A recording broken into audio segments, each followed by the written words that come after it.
तो दोस्तों, आप सभी का स्वागत है माइटी पेन एकेडमी की इस यूट्यूब चैनल पर। मेरा नाम है शाहरुख शेख और आज हम पढ़ने वाले हैं एरिक एरिक्सन की theory of psycho social development. कभी भी आपने ये गौर किया है कि जो 2 से 3 साल के बीच का बच्चा होता है वो कोई भी काम अपने खुद से करना चाहता है। वो कहता है कि मुझे मेरे शूज़ के जो लेसेस है वो खुद से टाई करने दो, मेरे शर्ट के जो बटन है खुद से लगाने दो, जो गिलास में मैं ले रहा हूँ वो मुझे खुद से पोर करने दो। चाहे मुझे उसमें 10 से 20 मिनट लग जाए या फिर वो काम खराब हो जाए, लेस सही से ना बने, बटन ठीक से ना लगे या दूध नीचे गिर जाए, मगर करूँगा तो मैं खुद ही करूँगा। और इसी तरीके से जो बच्चे एडोलेसेंस में होते हैं 12 से 18 साल के बीच में, वो हर 1 महीने के बाद में अपना जो करियर ऑप्शन है वो बदल देते हैं। अपने पेरेंट्स को कभी बोलते हैं कि हम टीचर बनेंगे, फिर दूसरे दिन बोलते हैं कि एस्ट्रोनॉट बनेंगे, फिर तीसरे दिन बोलते हैं कि हम बिजनेस करेंगे, फिर चौथे दिन बोलते हैं कि नहीं हम एक्टर बनना चाहेंगे। तो इसी तरीके से वो बदलते रहते हैं, अपना जो रोल है वो बदलते रहते हैं। तो ऐसा क्यों होता है? तो इसके बारे में एक बहुत ही इंटरेस्टिंग थ्योरी दिए थे सर एरिक एरिक्सन ने। ये एक जर्मन अमेरिकन साइकोलॉजिस्ट थे जिनका बहुत ही अच्छा और बहुत ही इम्पोर्टेंट काम है पर्सनालिटी डेवलपमेंट की साइकोलॉजी के ऊपर। तो आज हम इनकी थ्योरी देखने वाले हैं, theory of psycho social development. हमारे एग्जाम सीटेट के पॉइंट ऑफ व्यू से ये बहुत ही इम्पोर्टेंट थ्योरी है। तो सबसे पहले हम इनके बारे में कुछ बातें जानेंगे। जो एरिक्सन थे, इनका पूरा नाम था एरिक एरिक्सन। ये जर्मन अमेरिकन साइकोलॉजिस्ट थे और एक और साइकोलॉजिस्ट थे फ्रॉइड करके। तो फ्रॉइड ने एक थ्योरी दी थी साइकोसेक्सुअल डेवलपमेंट की थ्योरी। तो उस थ्योरी को इन्होंने आगे बढ़ाए थे इन द सेंस उस थ्योरी को बेस बनाकर इन्होंने आगे की थ्योरी दिए थे और इनकी थ्योरी का नाम था psycho social development. Psycho social development, theory of psycho social development. अब आप इसके नाम से ही समझ सकते हो कि इनकी इस थ्योरी में इन्होंने कहा था कि जो इंसान है, जो बचपन से लेके बुढ़ापे की एज तक अपनी सोसाइटी के साथ में इंटरेक्ट करेगा और उसकी अलग अलग स्टेजेस में डेवलपमेंट होंगी। तो इन्होंने कहा था कि इंसान की जो स्टेजेस जो डेवलपमेंट होती है वो बर्थ से लेकर ओल्ड एज तक चलती रहती है। इससे पहले किसी साइकोलॉजिस्ट ने ये कहा नहीं था। फ्रॉइड ने भी जो इनके इनके पहले थे, फ्रॉइड ने कहा था कि एडोलेसेंस तक उन्होंने स्टेजेस दिए थे, उसके बाद में नहीं दिए थे। इन्होंने बर्थ से लेकर ओल्ड एज तक कहा था और उन्होंने कहा था कि ये टोटल 8 स्टेजेस में होता है। टोटल 8 स्टेजेस में होता है। और इन्होंने कहा था कि हर स्टेज पर इंसान जो है वो अपने समाज के साथ एक कॉन्फ्लिक्ट में आएगा, एक कॉन्फ्लिक्ट में आएगा। और उस कॉन्फ्लिक्ट को अगर वो सही तरीके से रिजॉल्व कर लेता है, उस कश्मकश को अगर वो सही तरीके से रिजॉल्व कर लेता है, तो वो अपनी पर्सनैलिटी डेवलप करेगा और उससे एक वहाँ पर एक वर्च्यू डेवलप होंगी उसमें। जैसे पहली स्टेज में आएगा, सोसाइटी के साथ इंटरेक्ट करेगा तो उसमें कुछ कश्मकश होंगी। अगर उस कश्मकश को वो सही तरीके से रिजॉल्व कर लेता है, सुलझा लेता है, तो उसमें एक अच्छा वर्च्यू डेवलप होगा। फिर वो दूसरी स्टेज पर जाएगा, फिर उसमें कुछ कश्मकश पैदा होंगी, फिर वो उसे सॉल्व करेगा, फिर एक वर्च्यू डेवलप करेगा, फिर एक अलग स्टेज में जाएगा, अगली स्टेज में जाएगा। इसी तरीके से हर जो स्टेज है वो अपनी पिछली वाली स्टेज के प्रभावित होंगी। अगर पिछली वाली स्टेज के ऊपर उसकी डेवलपमेंट सही है तो आगे भी उसकी डेवलपमेंट सही तरीके से होती जाएगी। अब एरिक एरिक्सन का नाम सुनने के बाद में आपको एक टर्म याद आनी चाहिए जो मैंने आपको स्टेजेस ऑफ डेवलपमेंट में पढ़ाई थी, वो है आइडेंटिटी क्राइसिस। ये टर्म इन्हीं ने कॉइन की थी, आइडेंटिटी क्राइसिस। और ये इन्होंने किसके बारे में कहा था? उन्होंने कहा था एडोलेसेंस के बारे में। किसके बारे में? एडोलेसेंस के बारे में, किशोर अवस्था के बारे में उन्होंने कहा था कि बच्चे इस स्टेज में आइडेंटिटी क्राइसिस में होते हैं। तो चलिए अब हम देखने वाले हैं एरिक एरिक्सन की वो 8 स्टेजेस जो इन्होंने कही थी पर्सनैलिटी डेवलपमेंट के बारे में, साइको सोशल डेवलपमेंट के बारे में। तो इनके जो 8 स्टेजेस हैं इसे याद रखने का एक बहुत ही सिंपल शॉर्ट ट्रिक है, वो मैं आपको बता देता हूँ पहले कि आप इसको किस तरीके से याद रख सकते हैं। वो है TAI⁻∗I_G_E।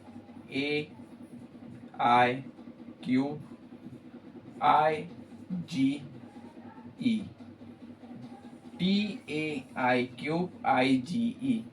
ये आई क्यूब इसलिए है क्योंकि आपको आई को 3 बार यहाँ पर गिनना है। 1 2 3 4 5 6 7 8।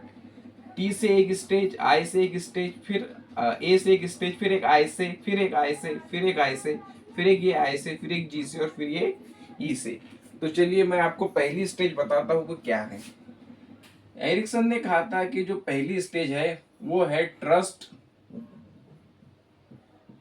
Versus mistrust. Trust versus mistrust. अब एरिक्सन के अंदर आपको स्टेज का नाम याद रखना है, तो यही नाम याद रखना है, ट्रस्ट वर्सेस मिसट्रस्ट। अब इसके अंदर मैंने आपको कहा था कि इंसान जो है वो एक कॉन्फ्लिक्ट की हालत में होगा, एक कशमकश की हालत में होगा। अब वो इस स्टेज में उसका कॉन्फ्लिक्ट क्या है, भरोसा या फिर भरोसा करना या फिर ना करना, भरोसा करना या फिर ना करना, ट्रस्ट या फिर मिसट्रस्ट। और इसमें बच्चे की एज क्या रहेंगी, इसमें बच्चे की एज रहेंगी 0 से 2 साल तक। 0 से 2 साल तक इस स्टेज में बच्चा अपने किसी भी काम के लिए हमेशा एक केयर गिवर पर, अपने माता पिता पर डिपेंड करता है। उसे अगर कभी खाना खाना है, दूध पीना है, कपड़े अपने चेंज करने हैं, या फिर उसने वॉशरूम वगैरह की उसकी ज़रूरत है, उसने टॉयलेट वगैरह कर दिया तो उसे क्लीन करने के लिए, हर चीज़ के लिए वो अपने केयर गिवर पे, अपने माता पिता पर या फिर जो कुछ भी उसका केयर गिवर है उसके ऊपर डिपेंड करता है। अब इस स्टेज में होता क्या है कि अगर कभी उस बच्चे को जो केयर है, जो वार्मथ है, जो लव है, अगर कभी सब सही पर टाइम टू टाइम मिल गया, सब सही पर टाइम टू टाइम मिल गया, कंसिस्टेंटली मिल गया, जब उसे चाहिए तब, तो उसमें एक ट्रस्ट डेवलप होगा, एक भरोसा डेवलप होगा, एक भरोसा डेवलप होगा। और अगर कभी उससे ये टाइम पर नहीं मिला तो बच्चे के अंदर मिसट्रस्ट डेवलप हो जाएगा। और अगर कभी इस बच्चे को अच्छे तरीके से केयर दी जाती है, अच्छे तरीके से प्यार किया जाता है, उसकी हर ज़रूरत का ख्याल उस वक्त पर रखा जाता है जब उसने मांगी थी, तो उसमें एक वर्च्यू डेवलप होंगी और उस वर्च्यू को हम कहेंगे होप। उसमें क्या डेवलप होंगी, होप। उसमें उम्मीद जगेंगी कि हाँ ये जिंदगी जीने लायक है, ये दुनिया एक अच्छी जगह है जहाँ पर मैं अपनी जिंदगी गुजार सकता हूँ। वहां पर उसके अंदर क्या डेवलप होगा, होप। अब इसका एक एग्जाम्पल आप इस तरीके से लिख सकते हो कि एक बच्चा है, न्यू बॉर्न बेबी है, वो रात को 2 बजे जोर जोर से रोता है क्योंकि उसे भूख लगी है। तभी उसके मम्मी उसके पास में जाते हैं, उसको दूध वगैरह पिलाते हैं, तो वो बच्चा शांत हो जाता है। इसी तरीके से और एक मर्तबा वो बच्चा वॉशरूम कर देता है अपने, उसको फिर उसके मम्मी तुरंत जाते हैं, उसका डायपर चेंज करते हैं। फिर इसी तरीके से वो कहीं पर गिर जाता है तो उसके पास में उसके पप्पा उसे जाते हैं, उसे तुरंत उठाते हैं, उसे कंफर्ट करते हैं। तो ये जो बच्चा है, इसमें एक दुनिया के एतबार से होप डेवलप होंगी और इस दुनिया पर उसका ट्रस्ट डेवलप होगा। तो उसमें एक वर्च्यू डेवलप होंगी जिसे हम कहेंगे उम्मीद। अब एक बच्चा है, उसका एक ऐसा सिनारियो इमेजिन करो कि वो ऑर्फन है, बच्चा बच्चा यतीम है। यतीम होने के बाद वो एक ऐसे अनाथालय में है, एक ऐसे ऑर्फनेज के अंदर है कि जहाँ पर स्टाफ जो है वो बहुत ही कम है। 100 बच्चों के ऊपर सिर्फ 2 नर्सेस रखी हुई है ऑर्फनेज वालों ने। तो उस वक्त में जो बच्चा रोएगा रात को तो उसे फीडिंग सही टाइम के ऊपर नहीं होंगी, उसका ख्याल उस तरीके से नहीं रखा जाएगा जिस तरीके से पहले बच्चे का रखा जा रहा था, तो उसमें मिसट्रस्ट डेवलप होगा और उसमें ये वर्च्यू जो है डेवलप नहीं होंगी ठीक तरीके से, और उसकी पर्सनैलिटी के ऊपर फर्क आएगा। तो हमारी पहली स्टेज थी ट्रस्ट वर्सेस मिसट्रस्ट, जिसमें बच्चे की एज रहेंगी 0 से 2 साल तक। और अगर कभी ये बच्चा इस कॉन्फ्लिक्ट को सही तरीके से रिजॉल्व कर लेता है तो उसमें डेवलप होंगी होप। अब इसी तरीके से अब हम दूसरी स्टेज पर चलेंगे, हम दूसरी स्टेज पर चलेंगे। दूसरी स्टेज का नाम है ऑटोनॉमी। दूसरी स्टेज का नाम है autonomy versus shame. Autonomy autonomy versus shame and doubt. इसके अंदर बच्चे की एज रहेंगी 2 साल से 3 साल तक। अब इस उम्र के अंदर जो बच्चे हैं वो अपने आप में एक ऑटोनॉमी पैदा करते हैं, मतलब वो ये चाहते हैं कि जो भी काम हम कर रहे हैं, अब हम चलना सीख गए, अब हम भागना सीख गए, अब हम कोई भी चीज़ को पकड़ सकते हैं, उठा सकते हैं, तो वो ये कोशिश करते हैं कि जो हम हमारे काम है वो हमारे हाथ से करें, कोई दूसरा हमारे काम ना करे। हमको टेबल पर बैठकर खाना खाना है तो हमको पानी पीना है तो वो खुद ही जग उठाएंगे, गिलास के अंदर पानी उंडेलेंगे, पीने की कोशिश करेंगे। शर्ट अगर कभी उनको पहनाएंगे तो बटन लगाने की कोशिश करेंगे, खुद के हाथ से उनके जूते पहनने की कोशिश करेंगे। अब इस स्टेज में अगर उनके जो पेरेंट्स हैं, उनके जो केयर गिवर है, उनके जो बड़े हैं, वो उन्हें वो काम करने देते हैं, बच्चे को पानी का जो गिलास है वो खुद के हाथ से भरने देते हैं, और उसने गिलास भरते भरते आधा पानी नीचे भी गिरा दिया, तो उसे कहते हैं वेल डन, शाबाश बेटा, बहुत अच्छे, ये लो पानी पी लो। तो उस बच्चे में क्या डेवलप होगा, उस बच्चे में क्या वर्च्यू डेवलप होंगी, उस बच्चे में एक वर्च्यू डेवलप होंगी जिसे कहा जाएगा विल। बच्चे में क्या वर्च्यू डेवलप होंगी, विल, कुछ करने की इच्छा, कुछ करने की इच्छा उसके अंदर डेवलप होंगी, उसके अंदर विल डेवलप होंगी। और अगर कभी वो एक बच्चा है जो खाना खाने के लिए टेबल पर बैठा है और वो जग से समझ लो उसको गिलास जो है वो दूध का गिलास भरना चाहता है, दूध का गिलास भरने में उसने क्या किया, आधा दूध नीचे गिरा दिया, आधा गिलास के अंदर डाल दिया। अब उसके पापा उसको कहते हैं कि तू किसी काम का नहीं है, तुमने पूरा टेबल खराब कर दिया। हाँ, अब तुमको क्या जरूरत थी खुद के हाथ से दूध लेने की, इतना तुमने नुकसान कर दिया, तुम्हारे कपड़े भी खराब कर दिए, पूरा टेबल भी गंदा कर दिया। तो इस बच्चे में क्या होगा, शेम और डाउट आ जाएगा, और इस बच्चे की डेवलपमेंट उस तरीके से नहीं होंगी जिस तरीके से पहले बच्चे की हुई थी। तो दूसरी स्टेज क्या है, autonomy versus shame and doubt. ये कितने से कितने साल तक चलेंगी, ये चलेंगी 2 से 3 साल तक। और इस बच्चे में कौन सी वर्च्यू डेवलप होंगी, इस बच्चे के अंदर वर्च्यू डेवलप होंगी विल। अब जो शॉर्ट ट्रिक मैंने आपको बताई है वो आपको यहाँ पर समझ में आ रही होंगी। पहले हमने लिखे थे टी, तो टी से आएगा ट्रस्ट वर्सेस मिसट्रस्ट, ए से आएगा autonomy versus shame and doubt. अब तीसरे से जो है हमारा वो है आई। अब तीसरी स्टेज हमारी है आई, ये है इनिशिएटिव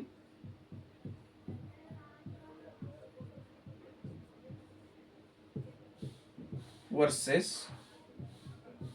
गिल्ट। ये एज चलेंगी 3 से 5 साल तक। 3 से 5 साल में पहुंचने के बाद में एरिक्सन का कहना था कि बच्चे इस एज में इनिशिएटिव लेना शुरू करते हैं। इस एज में कोई भी काम का इनिशिएटिव लेना, कोई भी काम का इरादा करना, कोई भी काम को तमाम लोगों के साथ में मिलकर करना, ये वो करना शुरू कर देते हैं। अगर कभी उन्हें इस एज में, इस एज ग्रुप के अंदर हमने ठीक तरीके से इनको जो इनिशिएटिव लेने की जो पावर है उसको हमने ठीक तरीके से बढ़ावा दिए, अच्छे तरीके से उन्हें बोले कि चलो ठीक है तुमने बहुत अच्छा काम करे, तो उनमें जो वर्च्यू डेवलप होगा वो होगा पर्पस। और अगर कभी हमने उनको अच्छे तरीके से इनकरेज नहीं किए, बढ़ावा नहीं दिए, तो उनमें जो चीज आ जाएंगी वो आ जाएंगी गिल्ट, यानी कि शर्म आ जाएंगी। अब मैं आपको एक इसका एग्जांपल देता हूँ, एग्जांपल देने के बाद में आपको ये ठीक तरीके से समझ में आ जाएगा। आप इमेजिन करो कि एक 4 साल की लड़की है, और 4 साल की लड़की है और वो उसके दोस्तों को घर पर लेकर आई, उसके 4-5 दोस्त है। अब उसने एक इनिशिएटिव लिया, कि चलो आज हम टीचर टीचर खेलेंगे, आज हम टीचर टीचर खेलेंगे। जो 3-4 बच्चे थे उन्होंने उनको स्टूडेंट बनाया, वो खुद टीचर बनी और उसके बाद में उन्हें पढ़ाने लगी, और उसके बाद उन्हें पढ़ाने लगी। अब जो कुछ घर के बड़े थे वो उससे ऑब्जर्व कर रहे थे, उसके मम्मी पापा दूसरे रिलेटिव्स वगैरह ऑब्जर्व कर रहे थे। तो उन्होंने उसके जो ये इनिशिएटिव लिया था उसके बाद उन्होंने उस लड़की को कहा कि वाह तुम तो बहुत अच्छा पढ़ा रही हो, तुम तो बहुत अच्छी तरीके से खेल रही हो, सब बच्चों को साथ में लेकर तुम तो बहुत अच्छी लड़की हो, बहुत समझदार हो, बहुत होशियार हो। तो उसमें एक पर्पस डेवलप होगा, एक पर्पस डेवलप होगा, एक मकसद डेवलप होगा जिंदगी के अंदर, उसकी पर्सनैलिटी के अंदर एक मकसद डेवलप होगा कि मुझे जिंदगी में आगे जाकर कुछ करना है, ये वर्च्यू उसमें डेवलप होंगी। लेकिन वहीं पर अगर कभी उसे कहा जाए क्या कर रही हो तुम, तमाम बच्चों को यहाँ पर लेकर आ गई हो, यहाँ पर शोर कर रहे हो तुम, यहाँ पर शोर करने के बाद में हमको डिस्टर्ब कर रहे हो और खुद इनको तुम बॉस बनी बैठी हो और ये वो, अगर कभी ऐसे बातें बोलने लग जाए तो उसकी पर्सनैलिटी में क्या पैदा होगा, गिल्ट पैदा होगा, शर्म पैदा होंगी, और वो आगे जाने के बाद में उसके कॉन्फिडेंस का मसला आ जाएगा, उसमें कोई भी चीज करने का कॉन्फिडेंस नहीं रहेगा। तो एरिक्सन के हिसाब से जो हमारी तीसरी स्टेज है वो कौन सी है, इनिशिएटिव वर्सेस गिल्ट, और इसमें कौन सी वर्च्यू डेवलप होती है, पर्पस। और अब जो हमारी चौथी स्टेज है, देखो तीसरी आए, इनिशिएटिव वर्सेस गिल्ट। अब हमारी चौथी स्टेज जो आएंगी वो आएंगी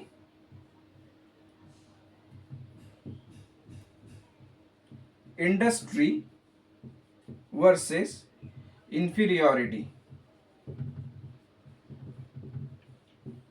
इंडस्ट्री वर्सेस इंफीरियोरिटी। अब इसमें बच्चा 5 से 12 साल की एज में होता है, किससे, 5 से 12 साल की एज में होता है बच्चा, स्कूल में जाना शुरू कर देता है। इस एज में स्कूल में जाना शुरू करता है बच्चा, फिर अपने दोस्तों के साथ में रहना शुरू करता है, उनके साथ में खेलना शुरू करता है। तो इस एज में बच्चा ये देखता है कि मैं किसी भी गेम में, किसी भी पढ़ाई में या फिर किसी भी फील्ड में पार्टिसिपेट करके अच्छा परफॉर्म कर सकता हूँ। वो अपने आप को मुकाबला करने लगता है अपने पीयर्स के साथ में, अपने दोस्तों के साथ में, दूसरे बच्चों के साथ में। मैं आपको एक सिनारियो देता हूँ कि एक स्कूल में एक साइंस प्रोजेक्ट रखा गया था जिसमें बहुत सारे बच्चों ने पार्टिसिपेट किया। अमर नाम का एक लड़का है, अमर ने भी उस साइंस प्रोजेक्ट में पार्टिसिपेट किया। उसने अपने प्रोजेक्ट के ऊपर बहुत मेहनत की, बहुत अच्छे से प्रेजेंटेशन भी दिया और उसे उस प्रोजेक्ट का फर्स्ट प्राइज मिला। फर्स्ट प्राइज मिलने के बाद उसके टीचर्स ने उसकी बहुत तारीफ की, उसकी मेहनत की तारीफ की, उससे अप्रिशिएट किया। उसके मम्मी पापा ने भी उसकी तारीफ की, उससे अप्रिशिएट किया। तो ये तमाम बातें करने के बाद, ये इंडस्ट्री की अंदर तमाम बातें करने के बाद में उसमें एक वर्च्यू डेवलप होंगी जिसे कहा जाएगा कॉम्पिटेंस, जिसे कहा जाएगा कॉम्पिटेंस। उसमें कॉम्पिटेंस डेवलप होगा, मुकाबला करने की शक्ति डेवलप होंगी। अब उसी उसी साइंस प्रोजेक्ट में, उसी साइंस फेयर में एक और बच्चा था दूसरा, जिसने भी बहुत मेहनत किया था अपना प्रोजेक्ट बनाने के लिए, मगर उसे फर्स्ट प्राइज नहीं मिल सका। तो उसके जो मम्मी पापा थे उन्होंने उससे बहुत बुरा बुरा कहा कि तुम किसी काम की नहीं हो, तुम सिर्फ टाइम पास करते हो, सारा दिन खेलते रहते हो, तुम्हें कुछ नहीं आता, तुम बिल्कुल डम हो। तो उसमें क्या डेवलप होगा, उसमें डेवलप होगा इंफीरियोरिटी। उसमें क्या डेवलप होगा, इन्फीरियोरिटी, यानी कि एहसास कमतरी। वो खुद को कमतर समझेगा, वो सोचेगा कि मैं किसी काम का नहीं हूँ। और यहाँ पर एक और चीज़ आती है और वो होता है कंपैरिजन। अब एक तीसरी लड़की थी, उसने भी अपने साइंस प्रोजेक्ट के ऊपर बहुत मेहनत की थी, उसको अच्छा, उसकी तारीफ भी हुई, दूसरे लोग उसकी तारीफ भी कर कर गए जो एग्जीबिशन देखने के लिए आए थे। मगर उसके टीचर्स ने और उसके पेरेंट्स ने कहा कि तुम अमर की तरह नहीं हो, अमर ने तुमसे ज़्यादा मेहनत की, उसे ज़्यादा रिवॉर्ड मिला, उसे फर्स्ट प्राइज मिला, तुम्हें तो कोई प्राइज भी नहीं मिला। तो ये कंपेयर करने की वजह से उसमें क्या डेवलप होगा, इन्फीरियोरिटी, एहसास कमतरी उसमें डेवलप हो जाएगा। इसीलिए हमें कभी भी बच्चों को कंपेयर नहीं करना चाहिए। हमें ये मानना चाहिए, ये हमारा बिलीव होना चाहिए कि हर बच्चा अपने आप में स्पेशल होता है, उसकी खुद की एक काबिलियत होती है। हम उसे दूसरे से कंपेयर करके उसकी जो पर्सनैलिटी है उसको ख़राब करने के अलावा दूसरा कोई काम नहीं कर रहे हैं। तो जो हमारी चौथी स्टेज है उसका नाम है इंडस्ट्री वर्सेस इंफीरियोरिटी। ये 5 से 12 साल तक चलेंगी और इसमें जो वर्च्यू डेवलप होंगी वो होंगी कॉन्फिडेंस। तो अभी तक हम देख चुके हैं 4 स्टेजेस, अब हमारी 5वीं स्टेज देखने का काम है। तो हमने पहला टी, दूसरा ए, तीसरा आई और चौथा भी आई। अब पांचवा भी हमारा होगा आई।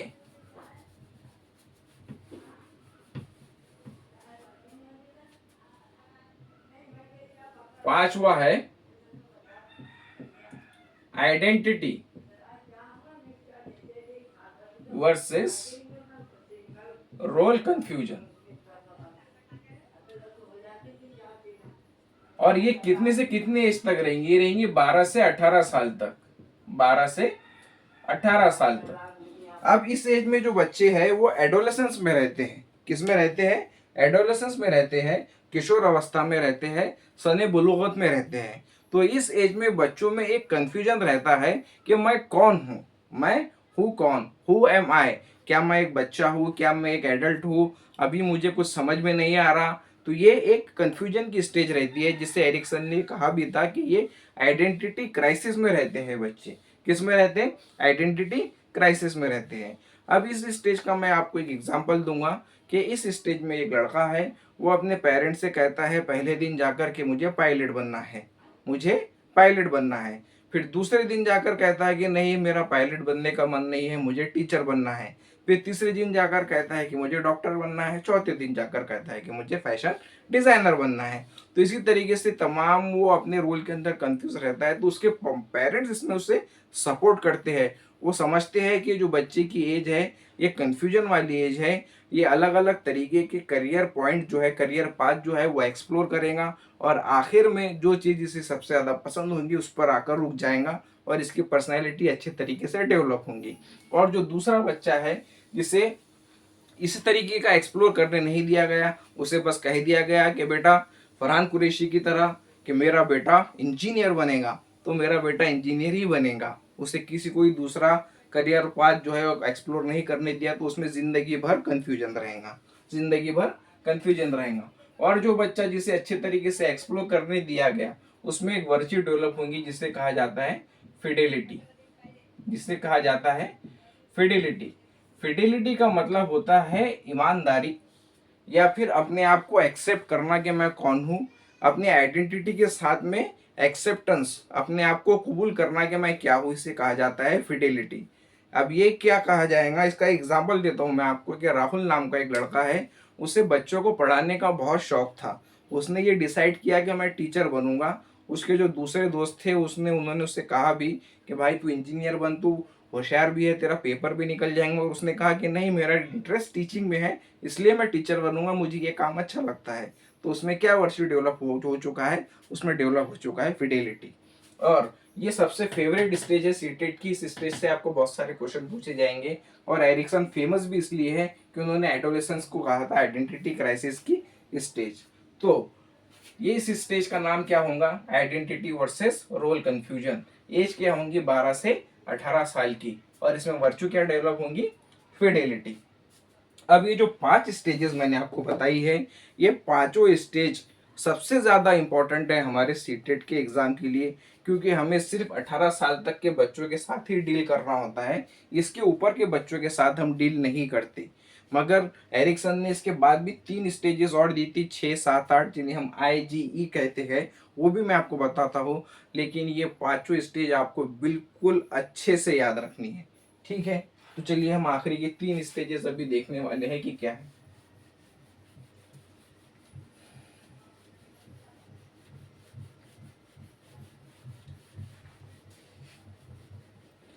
तो हमारी आज की नंबर 6 वाली स्टेज है इंटीमेसी वर्सेस आइसोलेशन।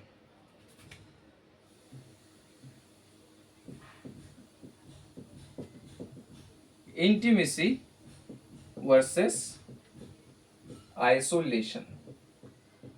अब इसमें इंसान होता है 18 से 40 साल की एज में, अपने एडल्टहुड में। इस एज में आने के बाद में इंसान इंटीमेट रिलेशन बनाना चाहता है, इंटीमेट रिलेशन बनाना चाहता है, क्लोज बॉन्डिंग बनाना चाहता है दूसरों के साथ में, रोमांटिक रिलेशनशिप फॉर्म करना चाहता है। अकेला रहना नहीं चाहता इंसान। अगर कभी उसकी पिछले 5 स्टेजेस में डेवलपमेंट अच्छे तरीके से हुई होंगी, तो यहाँ पर आने के बाद में वो एक कमिटेड रिलेशनशिप में जाएगा, अपने पार्टनर के साथ में हंसी खुशी रहेगा, एक अच्छी ज़िंदगी शुरुआत करेगा, अपने कलीग्स के साथ में एक अच्छी रिलेशनशिप मेंटेन करेगा, अपने पीयर्स के साथ में एक अच्छा रिलेशनशिप मेंटेन करेगा, इवन अपने पेरेंट्स और अपने बच्चों के साथ में भी एक अच्छा रिलेशनशिप मेंटेन करेगा, मीनिंगफुल रिलेशनशिप बनाएगा। और इस स्टेज में आने के बाद में उसमें जो वर्शिप डेवलप होंगी वो होंगी लव। और अगर कभी उसका डेवलपमेंट ठीक तरीके से नहीं हुआ है, तो उसे आइसोलेशन की फीलिंग आएंगी, अपने आप को अलग थलग लग रखेगा, किसी के साथ में जाना पसंद नहीं करेगा, भरोसा करने में उसे बहुत ज़्यादा दिक्कतें महसूस होंगी। अब जो नंबर 7 वाली स्टेज है हमारी, वो है जनरेटिविटी, वो है जनरेटिविटी वर्सेस स्टैग्नेशन।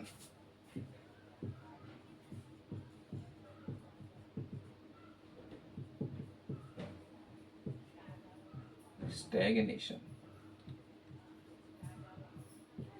ये होती है 40 से 65 साल की एज तक। 40 से 65 साल की एज तक।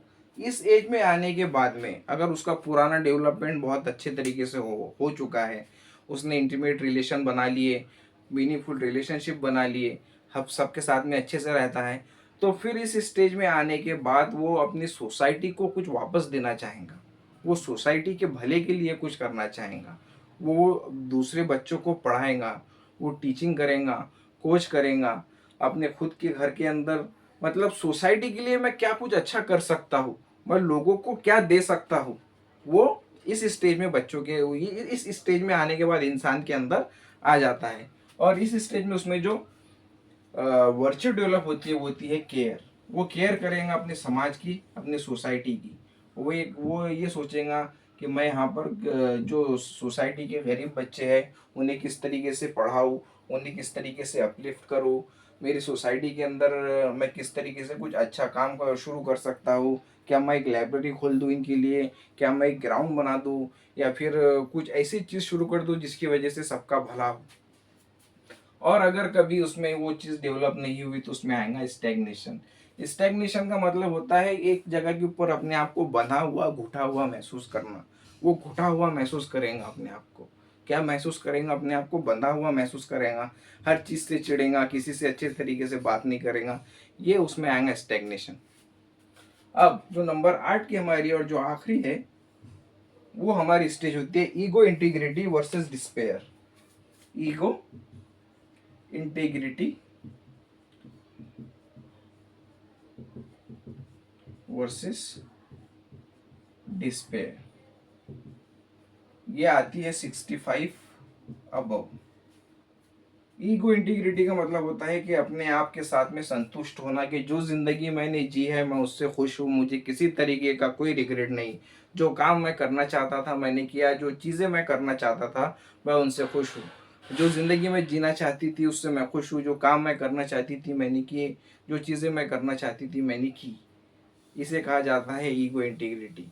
इस स्टेज में आने के बाद में अगर इंसान का डेवलपमेंट अच्छे तरीके से हुआ, अपने हर स्टेज के ऊपर जो कॉन्फ्लिक्ट था उसने हर कॉन्फ्लिक्ट को अच्छे तरीके से रिजॉल्व किया है, तो इस स्टेज में आने के बाद में उसे मौत से डर नहीं लगेगा।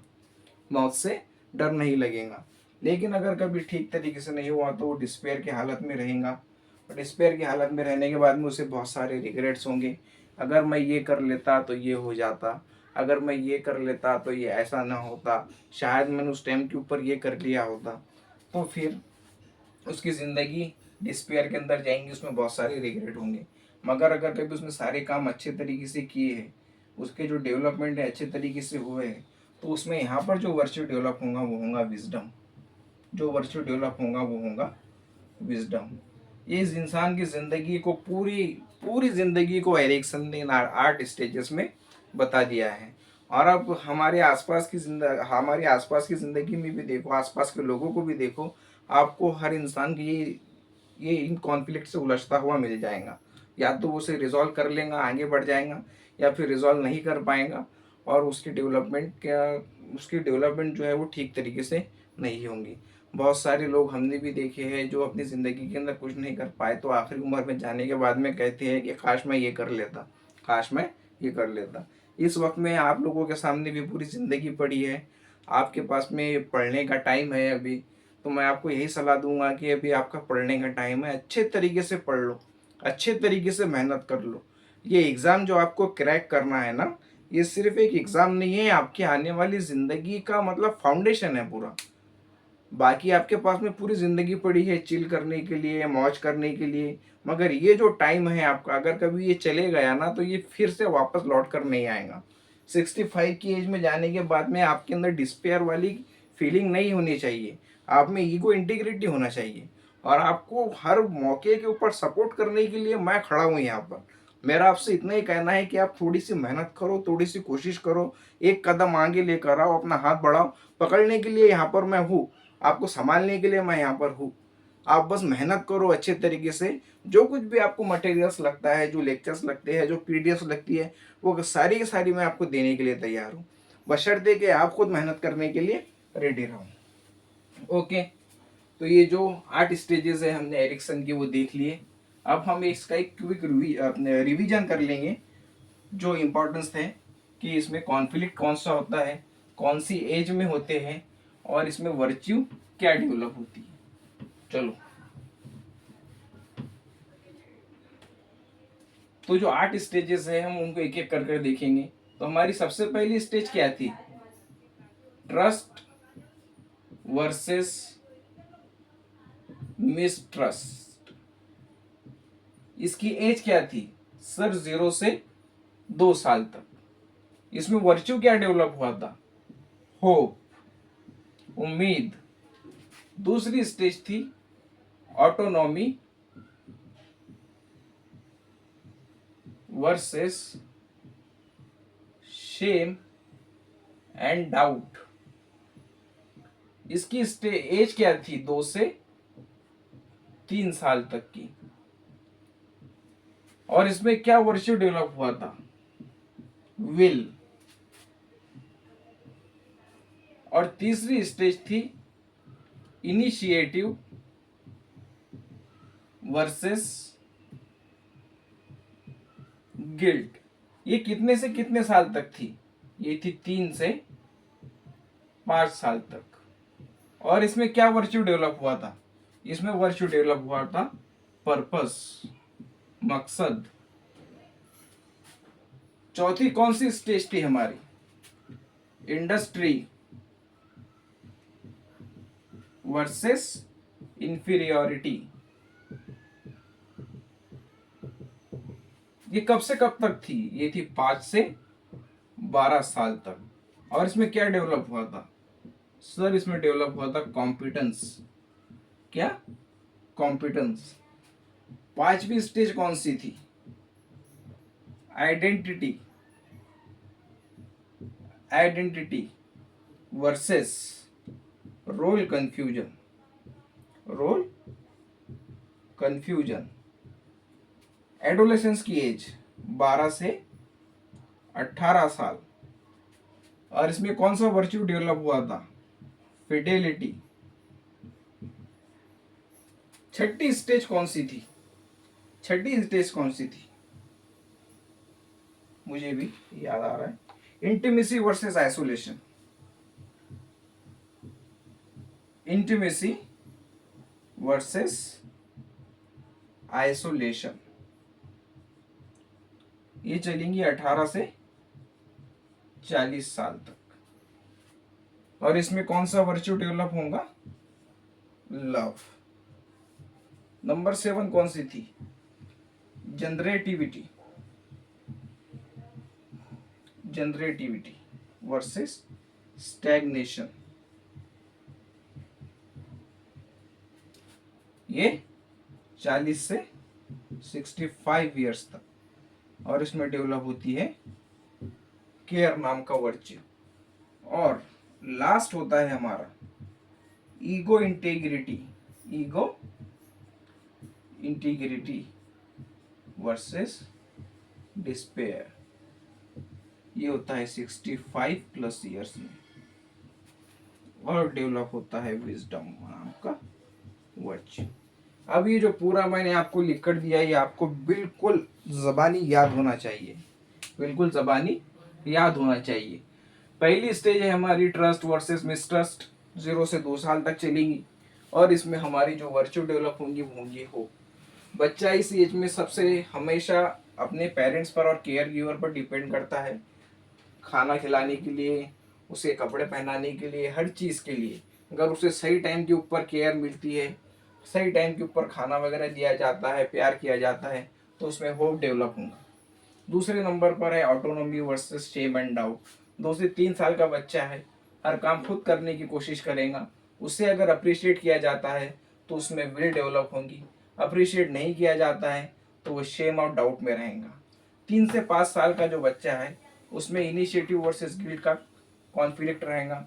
वो कोई भी चीज़ जो है अपने पीयर के साथ में देखेगा खुद को, और उसके बाद में कुछ ना कुछ करने की कोशिश करेगा, सबको साथ में लेकर लीडरशिप क्वालिटी बताने की कोशिश करेगा। अगर कभी उसके इस इनिशिएटिव को सराहा जाता है तो उसमें पर्पस डेवलप होगा, वरना गिल्ट आएगा। इंडस्ट्री वर्सेस इंफीरियरिटी, अपने पीयर के साथ में बच्चा देखेगा, 5 से 12 साल का जो बच्चा होता है, 5 से 12 साल का जो बच्चा होता है, वो उसको अगर कभी हमने दूसरों के साथ कंपेयर किए तो उसमें इंफीरियरिटी आएंगी, उससे अप्रिशिएट किए तो उसमें कॉन्फिडेंस डेवलप होगा। Identity versus role confusion, adolescence वाली एज में 12 से 18 साल के बच्चे में अलग अलग करियर पाथ उसे एक्सप्लोर करने दिए गए, उसमें फिडेलिटी डेवलप होंगी, अपने आप को कबूल करने की शक्ति उसमें डेवलप होंगी, वरना उसमें हमेशा कंफ्यूजन ही रहेगा। और जो 6 नंबर की स्टेज है इंटीमेसी वर्सेस आइसोलेशन, बच्चा इसमें मीनिंगफुल रिलेशनशिप बनाएगा, बच्चा नहीं अब तो वो एडल्ट बन गया, इंसान इसमें मीनिंगफुल रिलेशनशिप डेवलप करेगा। अगर कभी वो उसमें कामयाब रहा तो लव नाम का वर्च्यू डेवलप होगा, वरना आइसोलेशन। जनरेटिविटी वर्सेस स्टैग्नेशन, अगर तमाम उसकी स्टेजेस अच्छे तरीके से उसने कॉन्फ्लिक्ट को रिजॉल्व करते आया है तो सोसाइटी के लिए कुछ करना चाहेगा, कुछ देना चाहेगा सोसाइटी को इसके बदले, वरना अपने आप को एक घुटा हुआ, अपने आप को कैद में महसूस करेगा। ईगो इंटीग्रिटी वर्सेस डिस्पेयर, जिंदगी के आखिरी दिनों में वो अपनी पूरी ज़िंदगी को देखेगा और बोलेगा कि जो मैं करना चाहता था मैंने किया, मुझे कोई रिग्रेट नहीं है, और उससे मौत से डर नहीं लगेगा, उसमें विजडम आ जाएगा। लेकिन अगर कभी उसकी डेवलपमेंट ठीक तरीके से नहीं हुई, कॉन्फ्लिक्ट रिजॉल्व नहीं हुई, तो वो इस बात की दुविधा में रहेगा कि मैं जो करना चाहता था मैं नहीं कर पाया, मैंने मेरी ज़िंदगी वेस्ट कर दी। तो एरिक्सन की थ्योरी में इतना ही था, आपको ये तमाम बातें याद रखनी है। जो नंबर 5 तक है ये आपके एग्जाम पॉइंट ऑफ व्यू से बहुत इंपॉर्टेंट है, ये पांचों भी स्टेजेस। नंबर आखिरी के जो 6, 7, 8 है ये आपको क्वेश्चंस में नहीं पूछेगा, ये आपको पहले पांचों पूछेगा। इस तरीके अंदर क्वेश्चन किस तरीके से पूछे जाते हैं अगले वीडियो में हम देखेंगे। ये वीडियो आपको पसंद आया होगा तो इसे लाइक करो, चैनल को सब्सक्राइब करो, जो आपके दोस्त टीचिंग एग्ज़ाम की प्रिपरेशन कर रहे हैं उनके साथ में इसे ज़्यादा से ज़्यादा शेयर करो। यह है माई टिफिन एकेडमी, मैं हूँ शाहरुख शेख, आप सभी का बहुत बहुत शुक्रिया।